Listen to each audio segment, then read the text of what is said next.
वापस तुमसे कोई बोल रहा है, क्वेश्चन वाले ने बोला कि भैया वेलोसिटी है, क्या वेलोसिटी, 5 मीटर पर second in east direction, in east direction. सही बात, ठीक है। वेलोसिटी है 5 मीटर इन ईस्ट डायरेक्शन, ठीक है।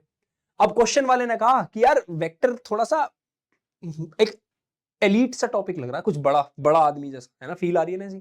तो उन्होंने बोला यार ऐसे मत करो, अब वेक्टर को रिप्रेजेंट करो थोड़ा अच्छे से। तो रिप्रेजेंटेशन ऑफ वेक्टर कैसे करते हैं, रिप्रेजेंटेशन ऑफ वेक्टर, सुनना ध्यान से, रिप्रेजेंटेशन ऑफ वेक्टर। हम वेक्टर को रिप्रेजेंट करने वाले हैं ना, किस तरह से किसी वेक्टर को रिप्रेजेंट करना है। लेट्स से कोई वेलोसिटी वेक्टर की बात हो रही है, तो वेलोसिटी को v लिखना, इसके ऊपर एरो लगा देना। यह है वेलोसिटी वेक्टर को लिखने का तरीका। वेलोसिटी को लिखने का तरीका ये, अगर ऊपर ऐसे लिखा है तो समझ जाना वेलोसिटी की बात हो रही है। लेकिन लेकिन लेकिन क्या वेलोसिटी के अंदर दो चीजें हैं, एक मैग्नीट्यूड और एक डायरेक्शन। हाँ ना बोलो, इसके अंदर क्या दो चीजें हैं, मैग्नीट्यूड भी है और डायरेक्शन भी है। क्या दो चीजें हैं किसी वेक्टर के अंदर, हाँ ना बोलो। मैग्नीट्यूड और डायरेक्शन दोनों चीजों से मिलकर बना है ना वेक्टर, है ना। चलो देखो, तो वेक्टर के अंदर दो चीजें हैं, एक है मैग्नीट्यूड, एक है डायरेक्शन। तो रिप्रेजेंट करने का तरीका सुन लो। मैग्नीट्यूड को लिखने का तरीका, जैसे यहां वी वेक्टर ऊपर डंडा लिखा है, मत लिखना, ये मैग्नीट्यूड।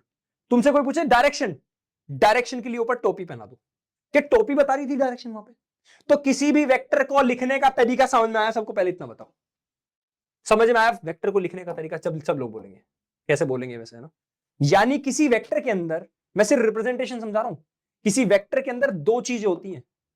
क्या, एक होता है मैग्नीट्यूड, हमने देख ही लिया था, और दूसरा होता है क्या, डायरेक्शन। होती है दो चीजें, है ना। तो अगर वेक्टर को लिखना है तो वेक्टर को लिखने का तरीका, लेट्स से कोई ए वेक्टर है, ए वेक्टर कुछ भी हो सकता है, एक्सेलरेशन, वेलोसिटी, डिस्प्लेसमेंट, कुछ भी। तो ए वेक्टर ऐसे लिखोगे। तुमसे पूछा जाए मैग्नीट्यूड कैसे लिखेंगे, मैग्नीट्यूड को लिखने का तरीका सिंपल ए लिख दो, या फिर एक और तरीका है, ए वेक्टर रहने दो, इसके ऊपर ऐसे मोड लगा दो, ऐसे फील करो कि ये जो दो लाइन है ना, ये एब्जॉर्ब कर जाएंगी इसके ऊपर की डायरेक्शन को, ऐसे फील करो। तुमने देखा होगा मैथ्स में माइनस जब मोड लगा देते हैं तो माइनस चला जाता है, तो ऐसे फील करो ये मोड किसको सोख लेगा, इस डायरेक्शन को। तो या तो ऐसे लिखो या फिर सिंपल ए लिख दो। तीसरी डायरेक्शन, ये रिप्रेजेंटेशन चल रही है कि रिप्रेजेंट कैसे करेंगे, ए के ऊपर ऐसे टोपी पहना दो। चलो अब देखो इसको इसको इसको